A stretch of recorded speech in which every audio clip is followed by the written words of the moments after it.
الحمد لله الذي أنزل على عبده الكتاب ولم يجعل له عوجا قيما لينذر بأسا شديدا من لدنه ويبشر المؤمنين الذين يعملون الصالحات أن لهم أجرا حسنا ماكثين فيه أبدا وينذر الذين قالوا اتخذ الله ولدا ما لهم به من علم ولا لآبائهم كبرت كلمة تخرج من أفواههم إن يقولون إلا كذبا۔ الکہف کی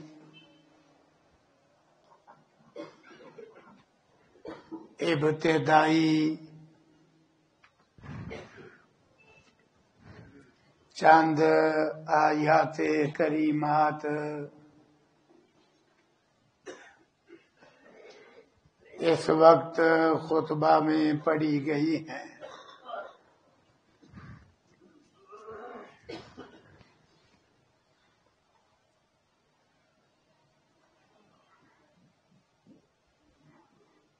سورۃ الکہف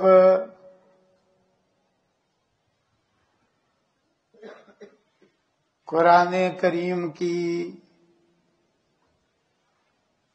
امتیازی شان و عظمت رکھنے والی سورتوں میں سے ہے۔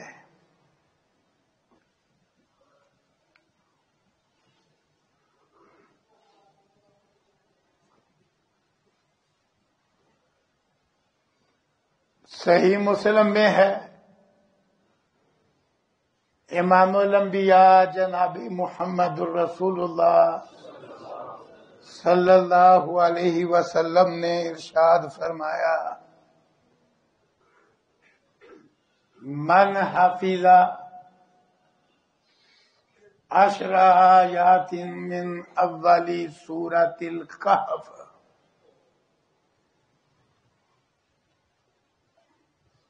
اصیم من فتنۃ الدجال، کہ جس شخص نے سورہ کہف کی ابتدائی 10 آیات مبارکہ اچھی طرح یاد کی، وہ دجال کے فتنے سے بچایا جائے گا۔ یہ سورہ مبارکہ کی پہلی امتیازی فضیلت و خصوصیت ہے۔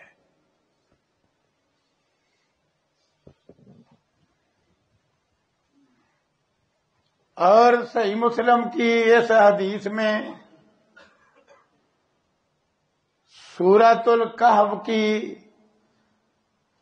آخری 10 آیات اچھی طرح یاد کرنے کی بھی یہی فضیلت مذکور ہے کہ وہ شخص دجال فتنے سے محفوظ رہے گا۔ اگر غور کیا جائے تو یہ پہلی فضیلت ہی بہت بڑی ہے۔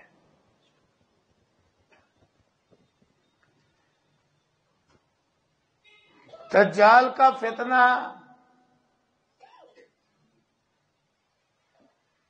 دنیا کے فتنوں میں سب سے خطرناک فتنہ ہے۔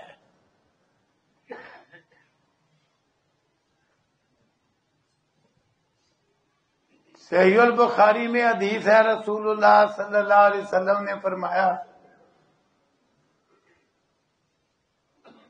ہر پیغمبر نے اپنی قوم کو دجال کے فتنے سے ڈرایا اور خبردار کیا۔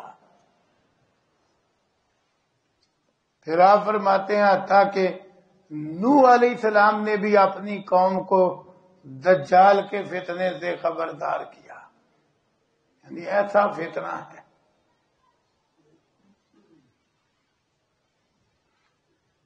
لیکن رسول اللہ صلی اللہ علیہ وسلم نے فرمایا کہ میں تمہیں اس کے متعلق ایک ایسی بات بتلاتا ہوں جو کسی پیغمبر نے اپنی امت کو نہیں بتلائی.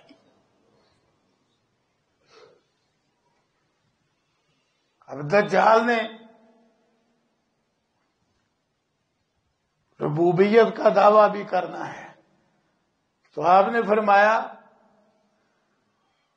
وہ بات یہ ہے کہ وہ دجال کانا ہوگا اور تم یہ بات اچھی طرح ذہن میں پختہ کر لو کہ تمہارا رب کانا نہیں.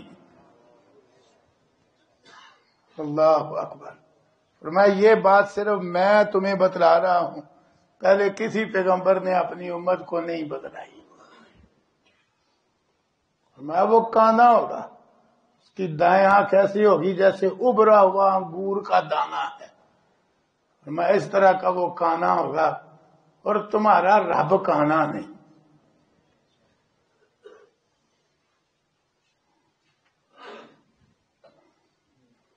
بہرحال کتنا خطرناک فتنہ ہے دجال کا فتنہ کہ ہر پیغمبر نے اپنی قوم کو اس سے ڈرایا. اور رسول اللہ صلی اللہ علیہ وسلم نے دجال کے فتنے کے متعلق اور بھی کئی باتیں ارشاد فرمائی. ان میں سے ایک یہ بھی ہے کہ آپ صلی اللہ علیہ وسلم نے فرمایا، یہ صحیح البخاری میں موجود ہے، کہ اس کی آنکھوں کے درمیان کافر لکھا ہوا ہوگا. اس کی آنکھوں کے درمیان کافر لکھا ہوا ہوگا، لیکن پڑھے گا کون؟ اللہ اکبر. وہ ہر ایک سے پڑھا نہیں جائے گا، جتنا مرضی وہ دنیا کی 20 زبانوں کا ماہر کیوں نہ ہو نہیں پڑھ سکے گا. ڈگری ہولڈر ہو، بڑا اعلیٰ دنیاوی تعلیم یافتہ ہو، نہیں پڑھ سکے گا. کون پڑھے گا؟ رسول اللہ صلی اللہ علیہ وسلم نے فرمایا ہر مومن وہ پڑھ لے گا، خواہ وہ لکھنا پڑھنا جانتا ہی نہ ہو. یہ ایمان کی شان ہے. اللہ اکبر. بالکل ان پڑھ مومن ہونا پر ہو صحیح مومن. فرمایا وہ پڑھ لے گا، لکھا ہوگا آنکھوں کے درمیان کافر. پڑھے گا صرف مومن، وہ ان پڑھ ہو کے بھی پڑھ لے گا.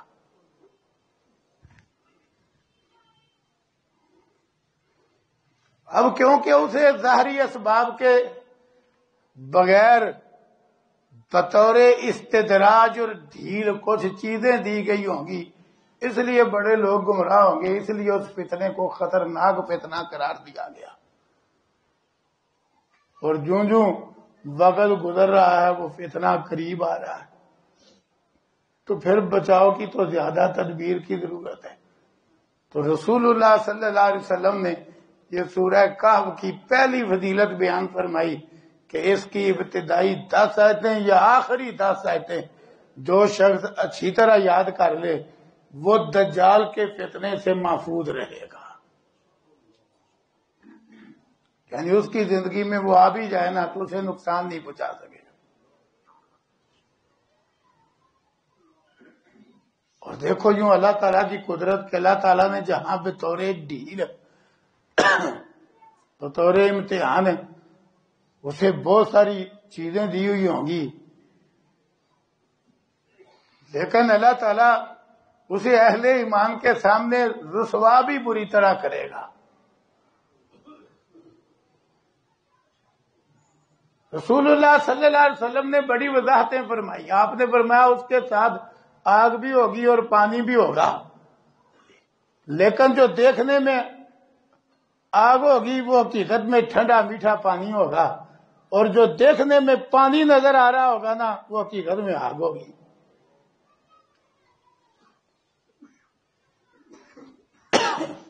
اس کا مکار ہونا نمایاں کرنے کے لیے دیکھو اس کو یہ چیز بھی دی گئی ہو. اس لیے آپ نے فرمایا جو پانی پینا چاہے وہ جو آگ اس کے ساتھ نظر آ رہی ہوگی نا وہ آگ کی جانب جائے، وہ پانی ہوگا. رسول اللہ صلی اللہ علیہ وسلم نے اس کے متعلق یہ بھی فرمایا کہ وہ نہ مکے داخل ہو سکے گا نہ مدینے داخل ہو سکے گا. لیکن دیکھو کافر کو نہ مکہ بچائے گا نہ مدینہ. حالانکہ مکے اور مدینے میں دجال نہیں جا سکے گا، لیکن مکے اور مدینے کے اندر بھی اس وقت جو کافر ہوں گے نا وہ دجال کے ہتھے چڑھ جائیں گے. کس طرح؟ صحیح البخاری میں ہے فرمایا مدینے میں 3 زلزلے آئیں گے، ایسے 3 سخت زلزلے. ان زلزلوں سے ڈر کے سارے کافر مدینے سے باہر نکل جائیں گے، منافق بھی اور کافر بھی، اور وہ دجال کے قابو آ جائیں گے. مومن اندر ہی رہیں گے، کافر ان زلزلوں کی وجہ سے باہر نکل جائیں گے. باہر دجال ہوگا، وہ دجال کے قابو آ جائیں گے. فرمایا ایک نوجوان مدینے کا، اللہ اکبر، یہ صحیح البخاری میں حدیث ہے. فرمایا اس وقت وہ دنیا کا سب سے اعلی انسان ہوگا. اس کو پتا چلے گا کہ دجال مدینے کے باہر آیا ہے، وہ نکل کے باہر جائے گا. اس کی آنکھوں میں آنکھیں ڈال کے کہے گا کہ مجھے پورا یقین ہے کہ تو وہی دجال ہے جس کے بارے ہمارے پیغمبر صلی اللہ علیہ وسلم خبردار کر کے گئے ہیں، تو جھوٹا ہے. وہ لوگوں کو مخاطب کر کے کہے گا دجال ہے. لوگوں لو اگر میں اس نوجوان کو قتل کر کے زندہ کروں تو تم مجھے مان لو گے؟ ربوبیت کا جو دعویٰ کرے گا. اب لوگ کہیں گے دوسرے کر کے دکھلا. سر سے پاؤں تک دجال اس نوجوان کو 2 لخت کر دے گا، بالکل 2 ٹکڑے. اسے مخاطب کرے گا تو اس کے 2 ٹکڑے آپس میں جڑیں گے اور وہ نوجوان پھر اٹھ کھڑا ہوگا، کہے گا لو. لیکن وہ نوجوان اٹھتے ہی کہے گا پہلے اگر کوئی مغالطہ تھا نا مجھے، اب وہ بھی نکل گیا ہے، تو وہی دجال ہے جس کے بارے ہمارے پیغمبر نے خبر دی تھی صلی اللہ علیہ وسلم. میری بصیرت تیرے بارے پہلے سے بھی زیادہ ہو گئی ہے. اب دیکھو ایک طرف اللہ نے اس کو بطور ڈھیل یہ دیا ہوگا کہ وہ قتل کرے گا اور نوجوان کو زندہ کر لے گا، لیکن دوسری طرف جب یہ نوجوان اٹھ کے یہ کہے گا نا اللہ اکبر، تو وہ دجال دوبارہ اس کو اب ختم کرنے کے لیے قتل کرنا چاہے گا. لیکن صحیح البخاری کی حدیث کے الفاظ ہیں دجال نہیں قتل کر سکے گا. اللہ اکبر، اللہ اس کو اس طرح ذلیل بھی کرے گا، نہیں وہ قتل کر سکے.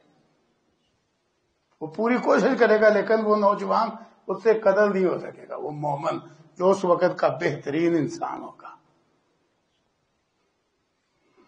تو فتنہ بڑا یوں خطرناک ہے دجال کا، کیوں اس کو چیزیں اس طرح کی ملی ہوں گی، عام لوگ دھوکہ کھا جائیں گے. اب خصوصاً جتنے بد عقیدہ لوگ ہیں ان کی حالت ہی ہے، وہ نہ عقیدہ دیکھتے ہیں کسی کا، نہ کسی کو متبع سنت نہ دیکھتے ہیں. جو کوئی انوکھا کام کر دکھائے کہتے ہیں واہ واہ یہ ولی کامل ہے.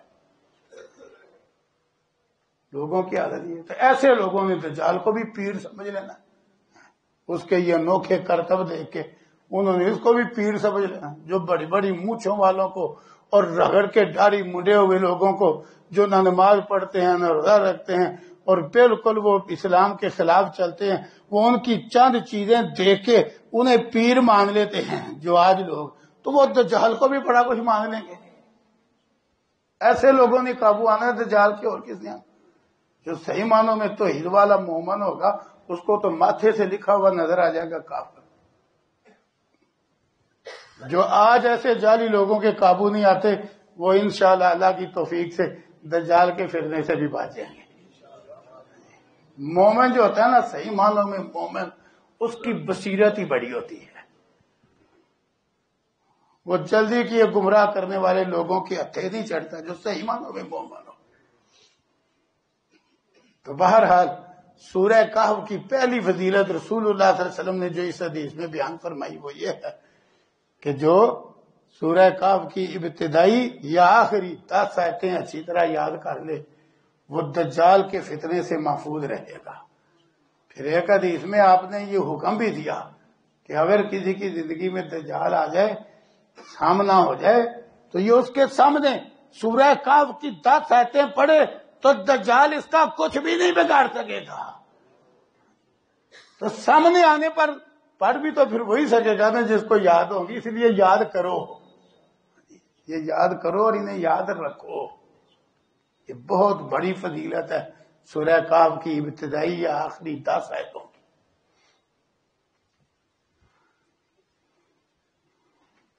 دوسری فضیلت یہ صحیح البخاری میں ہے.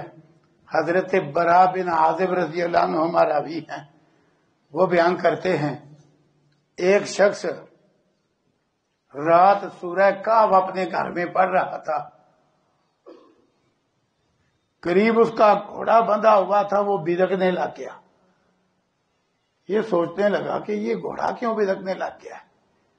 اس نے آسمان کی طرف نگاہ اٹھائی تو ایک عجیب سی کیفیت روشن سی اسے دکھلائی دی. جب اس نے دن کے وقت واقعہ رسول اللہ صلی اللہ علیہ وسلم کو سنایا تو آپ نے فرمایا وہ سکینت تھی جو تیرے قرآن پڑھنے کی وجہ سے اتری تھی. سکینت ایک مانوی چیز ہے، لیکن اللہ تعالیٰ جس چیز کو چاہے بدن عطا کر دے اس کو ظاہر بھی کر دے. یہ اللہ کی قدرت. تو قرآن پڑھنے سے سکینت اترتی ہے، لیکن سورہ کہف پڑھنے سے بطور خاص اترتی ہے کہ اس کو سورہ کہف پڑھنے کی وجہ سے اللہ نے سکینت دکھلا بھی دی. اللہ اکبر. صحیح البخاری میں یہ دوسری فضیلت ہے. تو سکینت، اللہ اکبر، یہ مخصوص اطمینان قلب اور سکون قلب کا نام ہے جو اللہ کی طرف سے بندہ مومن کو حاصل ہوتا ہے. تو یہ سکینت سارے قرآن کے پڑھنے سے ہی حاصل ہو جاتی ہے، لیکن سورہ کہف میں یہ سکینت بطور خاص حاصل ہوتی ہے. یہ اس کی امتیازی فضیلت ہے. لوگ سکون ڈھونڈنے کے لیے بڑا کچھ کرتے ہیں، لیکن حقیقت ہے سکون اور سکینت حاصل کرنے کے لیے قرآن کریم سے بڑھ کے کوئی شے نہیں. تیسری فضیلت اس سورہ مبارکہ کی مستدرک حاکم میں ہے. حضرت ابو سعید خدری رضی اللہ عنہ بیان کرتے ہیں کہ رسول اللہ صلی اللہ علیہ وسلم نے فرمایا جو شخص جمعہ کے دن سورہ کہف کی تلاوت کرے 2 جمعوں کے درمیان، یعنی اس جمعہ کے دن جس دن اس نے سورہ کہف پڑھی ہے اگلے جمعہ کے دن تک درمیان میں اضالہ نور، اللہ کی طرف سے اس کے لیے نور روشن رہے گا. اللہ اکبر. اضالہ نور، نور روشن رہے گا. لوگوں نے بڑے کام جمعے کے دن کے رکھے ہوئے ہیں، لیکن جمعے کے دن سورہ کہف پڑھنے والا کوئی ہے. جمعے کے دن اکثر لوگوں کو چھٹی ہوتی ہے، تو اکثر لوگ جمعے کے دن عجیب و غریب قسم کے فضول کام کرتے ہیں. بہت سارے لوگ ہیں انہوں نے تو اسپیشل داڑھی مڈانے کے لیے جمعے کا دن رکھا ہوا. بات ہو گئی. جمعہ ہفتے کے 7 دنوں میں افضل ترین دن ہے، لیکن انہوں نے داڑھی مڈانے یا کٹوانے کا دن جمعہ رکھا ہوا. انا للہ و انا. ہر جانور چیخ رہا ہوتا ہے جمعہ کے دن صبح صبح سورج طلوع ہونے تک کہ کہیں قیامت نہ آ جائے. یہ صبح صبح داڑھی منڈوا رہا ہوتا ہے. کمال ہو گئی. کیسا انسان ہے. فضیلت کا دن ہے اور لوگوں نے گناہ کا بنایا. بڑے لوگ ہیں وہ جمعے کے دن داڑھی بناتے ہیں، جمعے کے دن داڑھی کٹواتے ہیں، اور کئی گناہ کے کام انہوں نے جمعے کے دن رکھے ہوئے ہیں. کھیل تماشے کا کام ہے جی. جمعے کے دن چھٹی ہے جناب، ٹیم بنی ہوئی ہے، 3-3 4-4 گھنٹے کھیل رہے ہیں. مسلمان کے لیے تو کھیلنا جائز نہیں، تو اس نے جمعے کا دن رکھ لیا. یہ تو امتیازی شان والا دن ہے. اس دن سورہ کہف پڑھو. رسول اللہ صلی اللہ علیہ وسلم کی یہ تعلیم ہے. فرمایا جس نے جمعہ کے دن سورہ کہف پڑھی 2 جمعوں کے درمیان یعنی پورا ہفتہ اس کے لیے نور روشن رہے گا. کتنی شان ہے. نور روشن رہے گا، جس کا مطلب یہ سمجھ میں آتا ہے کہ اس کو امور دین اور امور دنیا میں اللہ کی طرف سے خصوصی بصیرت حاصل ہوگی، روشنی حاصل ہوگی. دین روشنی ہے، ہدایت روشنی ہے. اضالہ نور. اللہ اکبر. کیسی شان ہے. پڑھا کرو جمعہ کے دن سورہ کہف. جو پڑھ رہے ہیں اللہ قبول فرمائے. جو نہیں پڑھ رہا ہے وہ بعد میں پڑھ لے، مغرب تک جمعے کا دن ہی ہے، مغرب سے پہلے پہلے پڑھ لو، کسی وقت پڑھ لو۔ اللہ ہمیں یہ عادت بنانے کی توفیق عطا فرمائے۔ اس طرح کے کام عادت ہونے چاہیے جو قرآن حدیث میں آئے ہیں، ہم نے فضول کاموں کو عادت بنایا ہوا ہے۔ کئی لوگوں نے بہت ساری بدعات کا دن جمعے کا دن رکھا ہوا ہے، بہت سارے لوگوں نے کھیل تماشے کے لیے جمعے کا دن رکھا ہوا ہے، کتنے سارے لوگ ہیں چھٹی کی وجہ سے وہ جمعہ پڑھنے نہیں آتے، انہوں نے وہ مارکیٹ جانے کا دن رکھا ہوا ہے۔ تو سورہ کہف پڑھو جمعہ کے دن، جو رسول اللہ صلی اللہ علیہ وسلم نے ترغیب دی ہے۔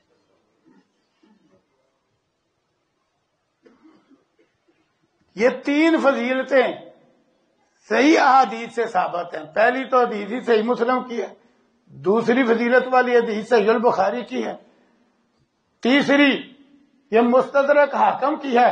بہت سارے محققین نے، جن میں علامہ البانی رحمہ اللہ بھی شامل ہے، اس کو حسن کہا ہے، درست ہے۔ تو یہ تین فضیلتیں سورہ کہف کی کتب حدیث میں مذکور ہیں۔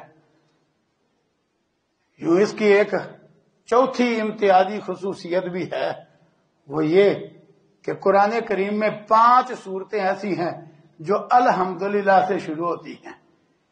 5 صورتیں، ان میں تیسری صورت یہ الکاف ہے۔ پہلی سورہ فاتحہ، دوسری سورہ انعام، تیسری یہ سورہ کہف، چوتھی پھر تباہ، 5ویں فاتر۔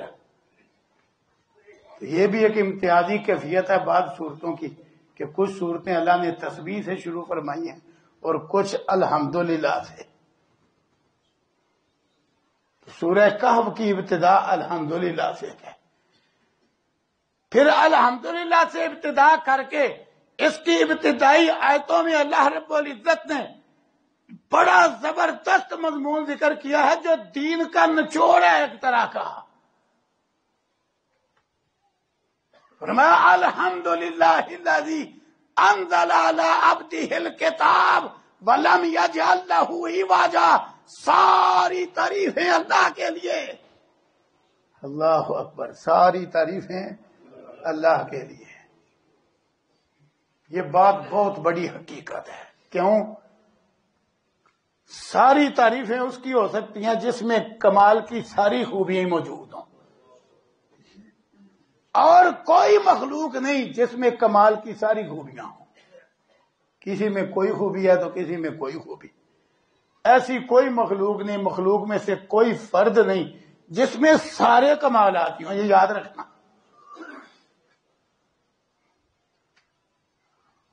ساری خوبیاں، سارے کمالات صرف اللہ تعالی میں ہیں، اور مخلوقات کے اندر جتنا کمال ہے، جتنی خوبیاں ہیں، جس کمال کی وجہ سے یا جس خوبی کی وجہ سے جس مخلوق کی بھی تعریف کی جائے گی وہ حقیقت میں اللہ کی تعریف ہوگی، کیونکہ مخلوق میں وہ خوبی پیدا کرنے والا اللہ ہے۔ کمال کلمہ ہے الحمدللہ، ساری تعریفیں اللہ ہی کے لیے۔ کیوں؟ کمال کی ساری خوبیاں اور صفتیں صرف اللہ کے لیے ہیں، اور مخلوق کے اندر جتنا کمال ہے وہ اللہ کا عطا کردہ ہے۔ ذاتی کمال جو کسی کا دیا ہوا نہ ہو وہ صرف اللہ تعالیٰ کا ہے، بس۔ اللہ تعالیٰ کا ہر کمال اپنا ہے، وہ کسی نے نہیں اللہ کو دیا۔ لیکن مخلوق کے اندر جتنا کمال موجود ہے، جتنی شان موجود ہے، جتنی فضیلت موجود ہے، مخلوق کے اندر جتنی خوبیاں بھی ہیں وہ ساری اللہ تعالیٰ کی عطا کردہ ہیں، اور کسی بھی مخلوق میں ساری خوبیاں نہیں، وہ اللہ تعالیٰ جس میں ساری خوبیاں ہیں۔ اس لیے فرمایا الحمدللہ، ساری تعریفیں صرف اللہ کے لیے۔ اور جب یہ مان لیا جائے نا کہ ساری تعریفیں اللہ کے لیے ہیں، تو اس کا لازمی نتیجہ ہے یہ ماننا کہ کمال کی ساری صفتیں اللہ ہی کے اندر ہیں۔ اور جب یہ مان لیا جائے تو اس کا لازمی نتیجہ ہے کہ جب کمال کی ساری صفتیں اللہ کے لیے ہیں تو کائنات میں جتنی نعمتیں دینی دنیاوی جس طرح کی بھی لوگوں کے پاس ہیں وہ اللہ کی ہی عطا کردہ ہیں۔ اور جب یہ تیسری بات بھی مان لی جائے کہ نعمتیں ساری اللہ ہی کی طرف سے ہیں تو چوتھی بات بھی لازمی نتیجہ ہے اس کا، پھر الہ اور عبادت کے لائق بھی صرف اللہ تعالیٰ ہے۔ اس لیے یہ 2 لفظوں پہ مشتمل کلمہ الحمدللہ جب کوئی صدقے قلب سے زبان سے عطا کرے تو اللہ نے جو ترازو بنایا ہوا ہے وزن اعمال کے لیے، یہ کلمہ اس ترازو کو بھر دیتا ہے۔ صحیح مسلم میں ہے، اتنی شان ہے اس کلمے کی۔ یہ بیک وقت کلمہ تعریف بھی ہے، اور یہ بیک وقت کلمہ توحید بھی ہے، کلمہ شکر بھی ہے، اور یہ بیک وقت افضل ترین دعا بھی ہے۔ صرف بندہ اتنے کہنا الحمدللہ، سمجھو اس نے اللہ سے سارا کچھ ہی مانگ لیا ہے۔ کیوں؟ الحمدللہ کا مطلب یہ ہے کہ سارا کچھ دینے والا اللہ ہے، تو جب الحمدللہ کہا تو سمجھو اللہ سے سارا کچھ ہی مانگ لیا۔ یہ افضل ترین دعا ہے الحمدللہ۔ فرمایا الحمدللہ اللہ، یہی وجہ قرآن کریم میں ہر عام موقع پہ الحمدللہ ہے، حتیٰ کہ کل قیامت کے دن جب سارا حساب کتاب ہو جائے گا، جنتی جنت میں، جہنمی جہنم میں پہنچ چکے ہوں گے، تو اللہ نے نا سورہ زمر کے آخر میں بڑا پیارا نقشہ کھینچا ہے۔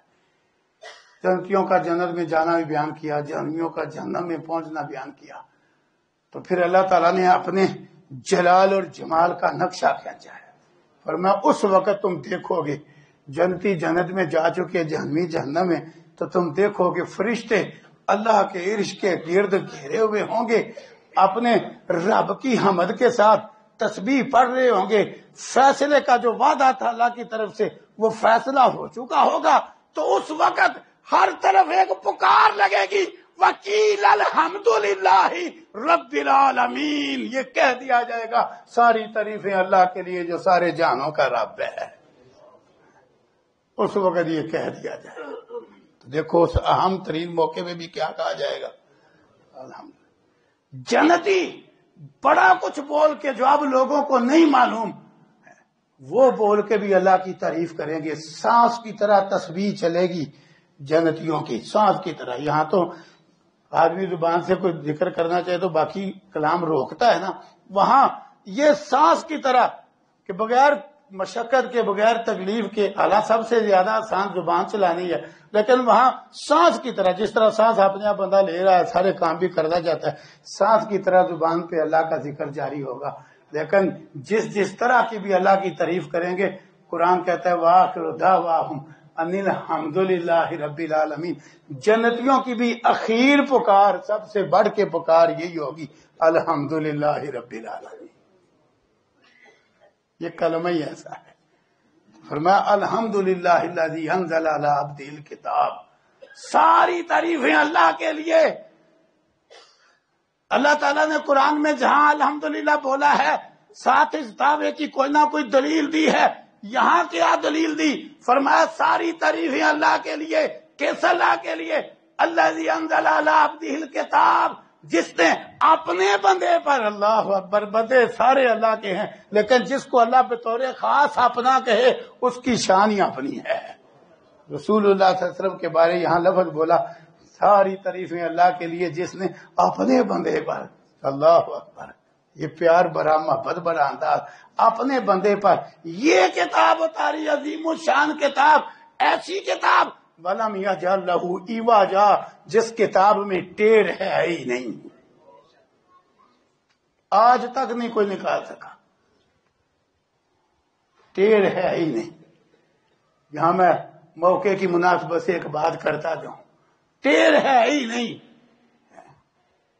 یہ جو کافر کر رہے ہیں نا آئے دن کوئی نہ کوئی واقعہ، اب بھی پھر کوئی کہیں واقعہ پیش آ گیا قرآن کی بے حرمتی کا، یہ یاد رکھیں یہ حرکتیں وہ کمینے لوگ کرتے ہیں جو دلیل کے میدان میں ہارے ہوئے ہوں۔ دنیا بھر میں کوئی مسلمان نہیں، کوئی مسلمان جو تورات کی بے حرمتی کرے۔ کیوں؟ اسلام دین ہی ایسا پیارا ہے، وہ سارے نبیوں کا بھی احترام سکھاتا ہے اور ساری آسمانی کتابوں کا بھی احترام سکھاتا ہے۔ جو اللہ کا اتارا ہوا دین ہے نا، جو پہلے پیغمبروں پر بھی تھا یا آخری پیغمبر پر بھی، اللہ کا اتارا ہوا جو اصل دین جس کے پاس موجود ہے نا، اس میں سارے نبیوں کا بھی احترام ہے اور ساری آسمانی کتابوں کا بھی احترام ہے۔ سارے نبیوں کے پر ایمان بھی ضروری ہے، ساری آسمانی کتابوں پر ایمان بھی ضروری ہے. لہذا ہم تو اگرچہ تورات بدل دی گئی ہے لیکن ہمارا ایمان ہے تورات اللہ کی وہ کتاب ہے جو اللہ نے عظیم الشان پیغمبر موسیٰ علیہ السلام پہ اتاری.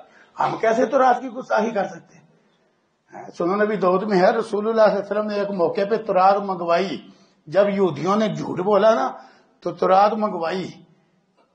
انہوں نے کہا جی ہماری کتاب میں رجم کی سزا کوئی نہیں، ہماری سزا اتنی ہے کہ جو مرد عورت شادی شدہ ہو کے بدکاری کرے منہ کالا کر کے گدھے پہ پشتیں جوڑ کے الٹی سمت کر کے بٹھا دیا جائے اور شہر میں گھمایا جائے، ساتھ مار کٹائی کی جائے. وہ عبداللہ بن سلام رضی اللہ عنہ سابق یہودی عالم تھے. انہوں نے کہا اللہ کے نبی جھوٹ بول رہے ہیں، ان کو تورات لے کے آؤ. اللہ اکبر. بہرحال وہ واقعہ اپنی جگہ ہے. جب تورات لائی گئی نا تو حدیث کے لفظ ہیں رسول اللہ صلی اللہ علیہ وسلم نے تکیے کے اوپر تورات رکھی، زمین پہ نہیں رکھی، تکیے کے اوپر. اگرچہ تبدیل شدہ ہے لیکن اس کے اندر جو بھی ہے اس کے اندر اللہ کا کلام موجود ہے. تبدیلی کے باوجود اس میں اللہ کا کلام ہے. آپ نے احترام کیا، آپ نے اس کو تکیے پہ رکھا ہے، زمین پہ نہیں رکھا. ہمارے پیغمبر تو یہ سکھلا کے گئے ہیں کہ سارے نبیوں پر بھی ایمان اور ان کا احترام. کسی پیغمبر کی گستاخی کی اجازت نہیں دین اسلام میں، اور کسی آسمانی کتاب کی بھی حرمتی کی اجازت نہیں دین اسلام میں. یہ ہمارا پیارا دین ہے، ہمیں اس دین پہ فخر ہے. نہ کسی پیغمبر کی بے حرمتی کی اجازت، نہ کسی آسمانی کتاب کی گستاخی کی اجازت. ہم تو انگلش کی وہ کتاب زمین پہ نہیں رکھتے جس میں بسم اللہ لکھی ہو، باقی سارا اس میں دنیا ہے لیکن اس کے ایک صفحے پہ اگر بسم اللہ ہے نا تو ہم تو بسم اللہ کا حیا کرتے. ہمیں اسلام نے سکھلایا یہ ہے. ہم نہیں کرتے بے حرمتی کسی بھی کتاب کی، اس کی طرف نسبت کرنے والے کافر کیوں نہ ہو. کیوں؟ ہمارے قرآن نے تورات کی شان بیان کی ہوئی ہے. ہم کیسے تورات کی بے حرمتی بیان کریں؟ قرآن کہتا ہے ہائے ہائے انا انزلنا التوراۃ، ہم نے تورات اتاری موسیٰ علیہ السلام پہ، اور جب ہم نے اتاری تھی، جب وہ اصلی شکل و صورت میں تھی، قرآن کیا کہتا ہے؟ اس میں ہدایت اور نور ہی تھا. پھر قرآن انجیل کا تذکرہ کرتا ہے. اگرچہ یہ کتابیں منسوخ ہو گئیں، اب ان پر عمل نہیں، اب عمل قرآن کریم پر ہے، لیکن وہ اللہ کی کتابیں ہیں، ہم کیسے گستاخی کر سکتے ہیں؟ لیکن یہ کافر، وہ یہودی ہو، نصرانی ہو، مجوسی ہو، یہ اس طرح کی حرکتیں کرتے ہیں، کمینی حرکتیں. کبھی رسول اللہ صلی اللہ علیہ وسلم کی شان میں گستاخی، کبھی قرآن کریم کی بے حرمتی. کیوں؟ یہ کمینے لوگ دلیل کے میدان میں ہارے ہوئے ہیں. یہ حرکتیں کرتا ہی وہ ہے جو دلیل کے میدان میں ہارا ہوا ہو. یہ وہ حرکتیں کرتا ہے جو دلیل کے میدان میں ہارا ہوا. اور کسی روح سے بھی کسی یہودی کو حق نہیں پہنچتا، کسی عیسائی کو حق نہیں پہنچتا کہ قرآن کریم کی بے حرمتی کرے. کیوں؟ اگر انہیں اپنے نبیوں کا حیا ہونا یا اپنی کتابوں کا ہی حیا ہو، وہ تب بھی قرآن کریم کی بے حرمتی نہ کریں. کیوں؟ قرآن کریم میں تورات کا لفظ کتنی بار آیا ہے، قرآن کریم میں انجیل کا لفظ پتہ نہیں کتنی بار آیا ہے. قرآن کریم میں موسیٰ علیہ السلام کے فضائل اتنے زیادہ ہے کہ بندہ حیران رہ جاتا ہے، اور ان کا نام مبارک کتنی بار قرآن میں آیا ہے. قرآن کو تو پوچھ. سورہ احزاب کا آخری رکوع شروع اس بات سے ہوتا ہے، او ایمان والو، تم نے ان لوگوں کی طرح نہیں ہونا جنہوں نے ہمارے نبی موسیٰ کو ستایا تھا. تو اللہ نے پھر اپنے نبی موسیٰ کو بری کیا. کیوں بری کیا؟ وَقَانَ عِندَ اللَّهِ وَجِيهًا. یہ ہے قرآن. اور جس کی یہودیوں پہ حرمتی کرتے ہو، اس میں تمہاری طرف نسبت جس کی نبی کی تم کرتے ہو اس کی شان کیسی ہے؟ فرمایا اللہ نے بری کیا موسیٰ کو لوگوں کی تہمت سے. کیوں بری کیا؟ وَقَانَ عِندَ اللَّهِ وَجِيهًا. موسیٰ اللہ کے ہاں بڑے مرتبے والا ہے. ان کو پتا نہیں قرآن کریم میں موسیٰ کا نام آیا ہے. نہ کریں اس بات کا حیا کہ یہ ہماری کتاب ہے، اس بات کا تو حیا کریں کہ قرآن کریم میں موسیٰ علیہ السلام کا تو نام ہے اور موسیٰ علیہ السلام کو تم مانتے ہو. قرآن کریم میں تورات کا ذکر خیر ہے، تورات کو تم مانتے ہو. اسی طرح عیسائیوں کو کوئی حق نہیں پڑتا کہ وہ قرآن کریم کی بھی حرمتی کرے. کیوں؟ قرآن کریم میں عیسیٰ علیہ السلام کی شان ہے.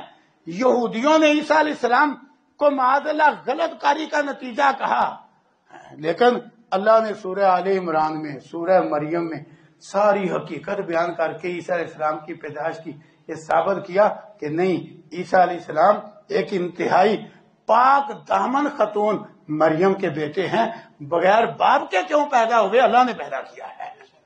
یہ قرآن میں حقیقت بیان ہوئی ہے. عیسیٰ علیہ السلام کی شان یہ قرآن میں بیان ہے. یہودیوں نے تہمت لگائی، بری اللہ نے قرآن میں کیا ہے. تو پھر عیسائیوں کو کیا حق حاصل ہے کہ وہ قرآن کریم کی بے حرمتی کریں؟ اس میں کتنی بار عیسیٰ عیسیٰ عیسیٰ کر کے حضرت عیسیٰ علیہ السلام کا نام آیا، انہیں عیسیٰ بن مریم کہا گیا. ان کی ماں مریم صدیقہ کے فضائل قرآن کریم میں ہیں، حتیٰ کہ ان کے نام پہ پوری سورہ مریم ہے. اللہ اکبر. ہمارا نہ حیا کرو، وہ کم از کم ان کتابوں کا تو حیا کرو جن کی طرف نسبتیں کرتے ہو. ہمارا نہ حیا کرو، تم اسلام دشمنی میں ایسے نبینا ہو گئے ہو، عقل کے اندھے ہو گئے ہو، نہ کرو ہمارا حیا. کم از کم اپنے ان نبیوں کا تو حیا کرو جن کی طرف نسبتیں کرتے ہو. قرآن کریم میں موسیٰ علیہ السلام کا ذکر خیر، عیسیٰ علیہ السلام کا ذکر خیر، قرآن کریم میں تورات کا ذکر خیر، انجیل کا ذکر خیر. کم از کم اس کی بے حرمتی کرتے ہوئے اپنے نبیوں کا تو حیا کرو جن کی طرف تم نسبتیں کرتے ہو. اور تم نے صرف نسبتیں کی ہوئی ہے. حقیقت ہے اللہ کی قسم، جس اللہ نے موسیٰ علیہ السلام پہ تورات اتاری، عیسیٰ علیہ السلام پہ انجیل اتاری، جس اللہ نے داؤد علیہ السلام پہ زبور اتاری، جس اللہ نے آخری نبی محمد الرسول اللہ صلی اللہ علیہ وسلم پہ قرآن کریم کو اتارا، اس اللہ کی قسم ان نبیوں کا بھی جو احترام اہل ایمان اور اہل اسلام نے کیا ہے، نہ یہودیوں نے کیا نہ عیسائیوں نے کیا ہے. وہ تو صرف جھوٹی نسبت کرتے ہیں، اور ان کے جھوٹی نسبت کی یہ دلیل ہے کہ انہیں اپنے نبیوں کا بھی حیا نہیں آیا کہ قرآن کی وہ بے حرمتی کرتے ہیں. اپنے پیغمبروں کا بھی حیا نہیں آیا. تو دراصل قرآن کریم کو وہ غلط آج تک ثابت کر نہیں سکے، دلیل کے میدان میں وہ ہارے ہوئے ہیں، اس لیے وہ پھر ایسی کمینی حرکتیں کرتے ہیں. یہ حقیقت ہے، جو دلیل کے میدان میں جیتا ہوا ہو وہ اس طرح کی کمینی حرکتیں نہیں کرتا. یہی وجہ ہے اہل اسلام کبھی ایسی حرکت نہیں کرتے، وہ ہر طرح کی کمینی حرکت کرتے. کہلواتے آپ نے کو ترقی یافتہ اور مہذب ہے، اور حالت کیا ہے؟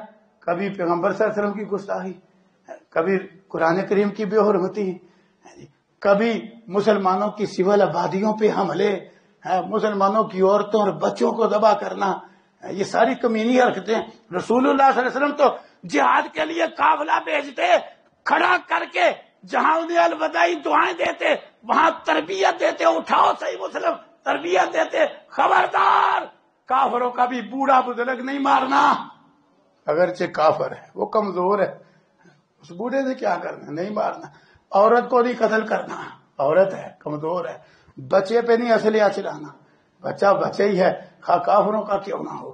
حتیٰ کہ صحیح البخاری میں لکھا ہے حضرت خبیب رضی اللہ عنہ قید میں ہیں، کافروں کی قید میں. انہوں نے کافروں کا سردار حارث مارا تھا غزوہ بدر میں، حارث کے بیٹوں نے خرید لیا. جب یہ گرفتار ہو گئے، دشمن کے ہاتھوں میں آ گئے، ان کے ہاتھوں سے حارث کے بیٹوں نے خرید لیا کہ ہم باپ کا بدلہ لیں گے، اس نے ہمارا باپ مارا ہوا ہے. ان کی قید میں ہے حضرت خبیب. صحیح البخاری میں لکھا ہے. اللہ اکبر. اور اس گھر کی عورت جو بعد میں مسلمان ہو گئی، ایک کردار دیکھ کے خبیب کا وہ بیان کرتی ہے. راویہ وہ ہے، حارث کی بیٹی وہ راویہ ہے. کہتی ہے اللہ کی قسم میں نے خبیب سے اچھا قیدی نہیں دیکھا. کہتی ہے کئی دفعہ جن دنوں پورے مکہ شہر میں انگور کا ایک دانہ نہیں ہوتا تھا، میں نے جیل کے بند کمرے میں اپنے گھر خبیب کو انگور کھاتے دیکھا ہے. کہتی ہیں وہ رزق تھا جو اللہ اس کو پہنچاتا تھا جیل میں. اب وہ بیان کرتی ہے، وہ حارث کی بیٹی جو بعد میں مسلمان ہو گئی، کہتی ہے ایک دن جب طے ہو گیا کہ فلاں دن خبیب کو باہر حدود حرم سے باہر لے جا کے شہید کرنا ہے، طے ہو گیا نا، دن طے ہو گیا، دن طے کرتے تھے. کہتے ہیں تو دن جب وہ قریب آیا نا تو جناب خبیب نے سوچا کہ چلو وقت قریب آ گیا، شہادت کا فیصلہ ہی کر لے. انہوں نے گھر سے اس طرح طلب کیا، گھر والوں نے اس طرح دے دیا، قید میں لوگ کھانا بھی دیتے ہی ہیں، اس طرح بھی شے مانگے دے دیتے، اس طرح دیا۔ وہ حارث کی بیٹی کہتی ہے خبیب کے ایک ہاتھ میں اس طرح ہے، اور میری بے خبری میں میرا ایک چھوٹا بچہ سیڑھی پہ چڑھ کے اس کمرے میں جا پہنچا جہاں خبیب بیڑیوں میں باندھے ہوئے تھے، وہ جا پہنچا وہاں۔ کہتے ہیں میں پیچھے گئی تو میرا رنگ بدل گیا ایک یک لخت منظر دیکھ کے۔ کیوں منظر کیا تھا؟ وہ ہائے اسلام، اسلام کی تربیت کیا میں سنانا چاہتا ہوں، لوگوں کو پتہ ہی نہیں اسلام کا منظر کیا ہے۔ خبیب کے ایک ہاتھ میں اسطرا ہے اور چھوٹا بچہ اس کی ران پہ سر رکھے ہوئے، اس کو کیا پتا ہے کہ یہ ہمارا مجرم ہے، بچہ بچہ ہی ہوتا ہے، وہ اس کی ران پہ سر رکھا۔ ماں نے جب یہ نقشہ دیکھا نا تو ماں کہ سمجھو رنگ بدل گیا کہ اس کو پتا ہے کہ میں اب مرنے والا ہوں، تو یہ ہمارا جاتے جاتے بچے ہی نہ ذبح کر دے۔ حضرت خبیب پہچان گئے، کہتے ہیں تو نے سمجھا ہے میں اس کو ذبح کروں گا، یہ اس کو نقصان کروں گا؟ ہم مسلمان ایسا نہیں کرتے، ہم نہیں ایسا کرتے۔ کچھ نہیں کہا بچے کو، ورنہ دشمن اس کے ہاتھ کوئی ایسی شاید جس کو پتا جو میں نے مرنا ہے، وہ تو کہتا ہے جس طرح کا بھی نقصان ہو جائے ہو جائے، لیکن کہا نہیں ہم مسلمان ایسا نہیں کرتے۔ سبحان اللہ، یہ اسلام ہے۔ ہم نہیں دوسروں کی کتابوں کی بھی بے حرمتی کرتے، ہم دلائل کے میدان میں شکست دینے والے ہیں۔ ہم ہندوؤں کی کتاب کی بھی اس طرح بے حرمتی نہیں کرتے، ہماری یہ عادت ہی نہیں۔ ہمارے قرآن نے ہمیں تربیت کی ہے تردید کرو معبودان باطل کو، لیکن کسی کے معبود کو گالی نہ دو۔ سبحان اللہ، ہم اس قرآن کو ماننے والے ہیں۔ پڑھو قرآن جو کہتے ہیں کافروں کے معبودان باطل کو، جو ان کے جھوٹے خدا ہے، لات منات عزا ہبل پتھر کی مورتیاں ہیں، تردید کرو کہ وہ الہ نہیں، لیکن انہیں گالیاں نہ دو۔ کیوں؟ وہ بیوقوف ہیں، تم ان کے معبودوں کو گالیاں دو گے، وہ اللہ کو گالیاں دیں گے، لہذا تم نہ دو گالیاں۔ اسلام تو ایسا دین ہے جس کو ہم نے مانا ہے، اور جس کی کتاب کیسی ہے، تمہارے بے حرمتی کرنے سے اس کی شان میں کیا فرق پڑے گا؟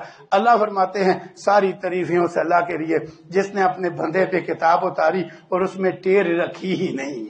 آج تک کوئی قرآن سے ٹیر نکال ہی نہیں سکا، ثابت ہی نہیں کر سکا۔ قیمہ فرمایا ٹیر کہاں ہو؟ قیمہ وہ پوری درست کتاب ہے، بلکہ لوگوں کو درست کرنے والی ہے۔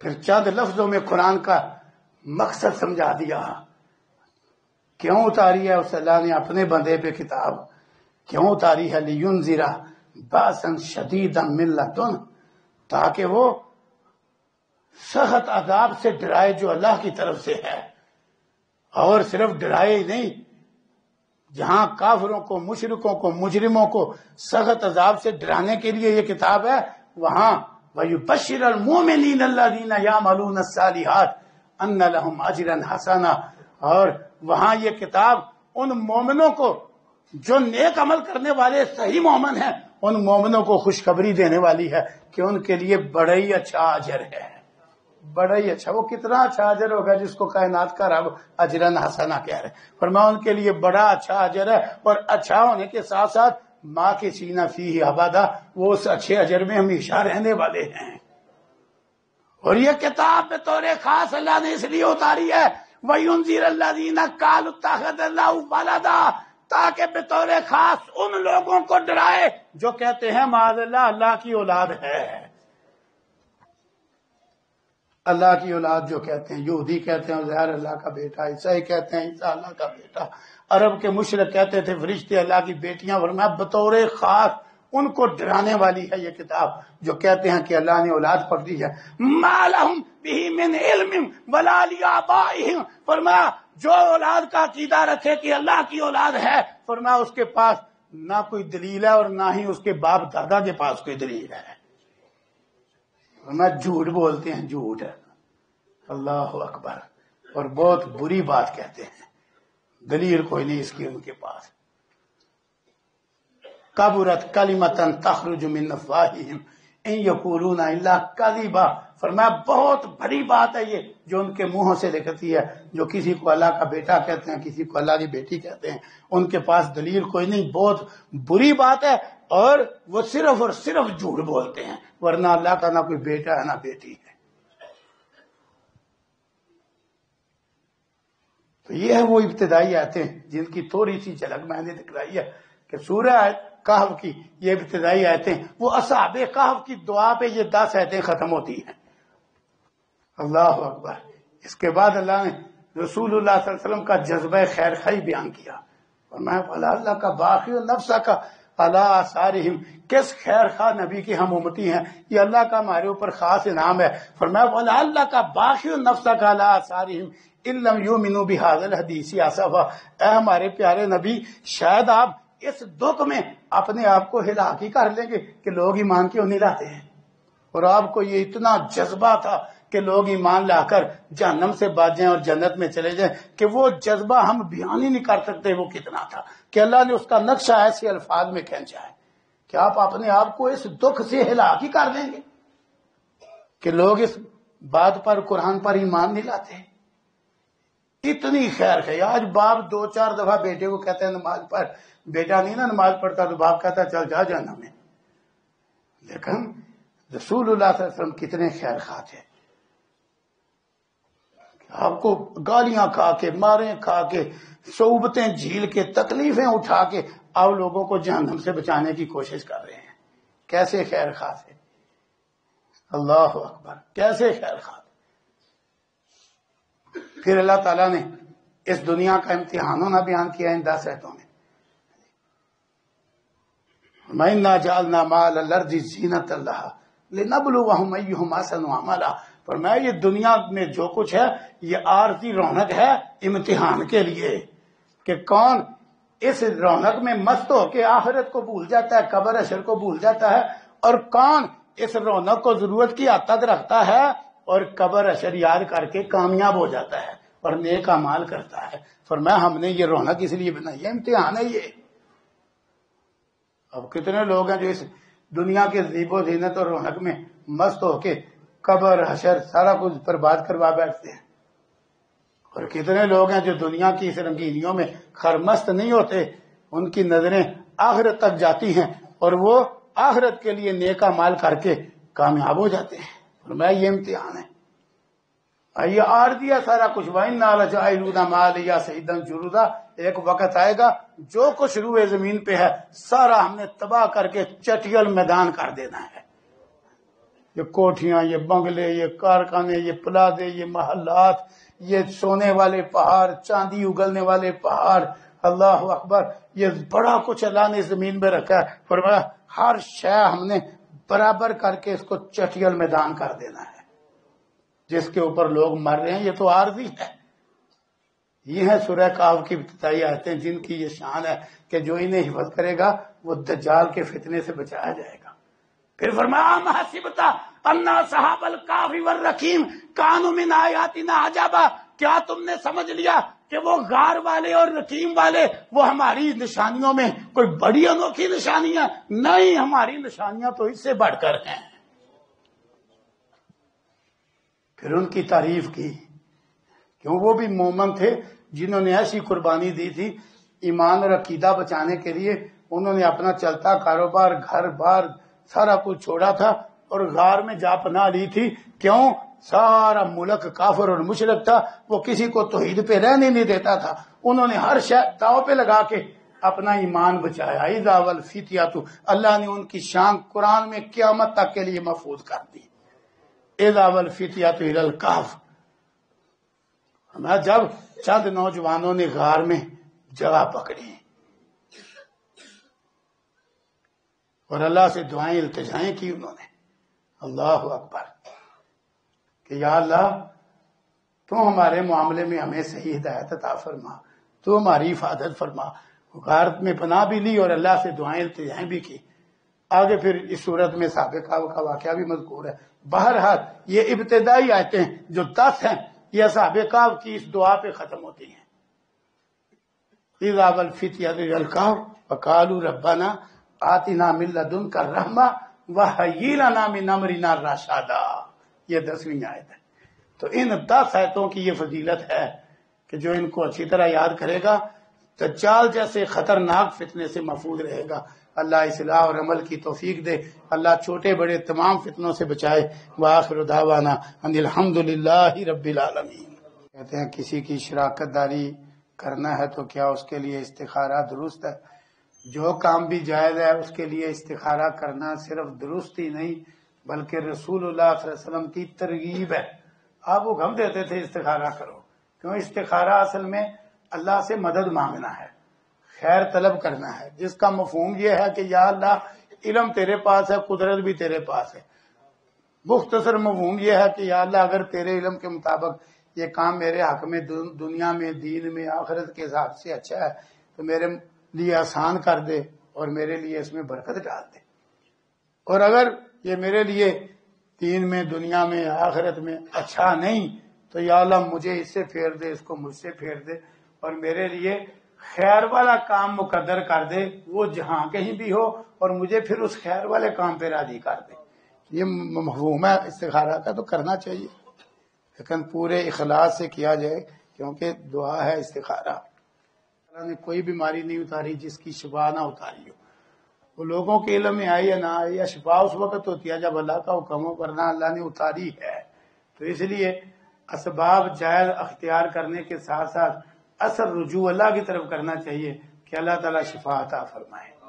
تو اللہ تمام بیماروں کو شفا کامل و عاجل عطا فرمائے، جن کے لیے کہا گیا ہے اللہ انہیں بھی شفا دے، جن کے لیے نہیں کہا گیا اللہ تعالیٰ ان بیماروں کو بھی اپنی رحمت سے شفا کامل و عاجل عطا فرمائے، ایسی شفا دے کہ بیماری کا نشان بھی باقی نہ رہے۔ جو پریشان حال ہیں اللہ تعالیٰ ان کی پریشانیاں دور فرمائے۔ کئی بھائی ان کی طرف سے کہا گیا ہے کہ باہر ان کے کوئی کاغذات کا مسئلہ ہے، اللہ تعالیٰ ان کی یہ پریشانی بھی دور فرمائے۔ جو جہاں کہیں پریشان حال ہیں اللہ تعالیٰ ان کی پریشانیاں دور فرمائے۔ جو مقروض ہے اللہ تعالیٰ ان کی گردنیں قرض کے بوجھ سے رہا فرمائے۔ جو بے روزگار ہیں اللہ تعالیٰ حلال طیب ستھرا پاکیزہ بابرکت ذریعہ معاش عطا فرمائے۔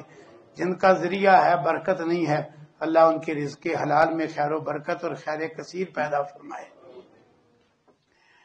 جو بے اولاد ہیں اللہ تعالیٰ نیک صالح آنکھوں کی ٹھنڈک اولاد عطا فرمائے۔ جو نرینہ اولاد سے محروم ہے اللہ تعالیٰ اپنی رحمت سے نیک بیٹے عطا فرمائے۔ جو بچوں بچیوں بھائیوں بہنوں کے رشتے کے حوالے سے پریشان ہیں، یہ بھی ایک انسانی ضرورت ہے، اللہ تعالیٰ مناسب رشتے مہیا فرمائے۔ ہم سارے محتاج ہیں، غنی اور بے نیاز تو صرف اللہ تعالیٰ ہے۔